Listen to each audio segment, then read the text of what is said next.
অবৈধ মেলা মানি না। মেলা কেন প্রশাসন মেলা চাই মসজিদের বাড়ি মেলা মসজিদের মাঠে ঈদগাহ মাঠে কোনো প্রকার মেলা হতে দেব না না না ঈদগাহ মাঠ যেখানে আমরা ঈদের নামাজ পড়ি, যেখানে তারাবি নামাজ হয়, ঠিক তার পাশেই কিভাবে একটা মেলা হতে পারে? কোন যুক্তিতে মেলা হইতে পারে? এইটা জবাব যদি পুরো মসজিদ কমিটির এখানে এই মসজিদ কমিটিতে যারা আছে তারা অনেকেই মেলার বিপক্ষে, তাদেরকে বাইলট করে কেন এই মেলা মুসল্লির আছে জানেই না যে এখানে মেলা হচ্ছে। হ্যাঁ, এটা অনেক মুসল্লি জানেই না কেন দিচ্ছে এটা টোটালে গোপনে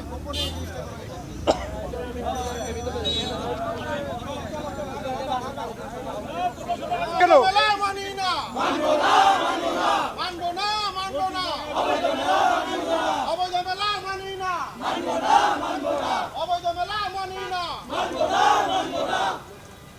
ষড়যন্ত্রের কালো হাত ভেঙে দাও ঘুরিয়ে দাও ভেঙে দাও, ঘুরিয়ে দাও। ষড়যন্ত্রের কালো হাত ষড়যন্ত্রের কালো হাত ভেঙে দাও ঘুরিয়ে দাও ভেঙে দাও, ঘুরিয়ে দাও। ষড়যন্ত্রের কালো হাত ফ্যাসিবাদের প্রেতাত্মারা হুঁশিয়ার সাবধান হুঁশিয়ার সাবধান। ফ্যাসিবাদের প্রেতাত্মারা ফ্যাসিবাদের প্রেতাত্মারা হুঁশিয়ার সাবধান হুঁশিয়ার সাবধান। ফ্যাসিবাদের প্রেতাত্মারা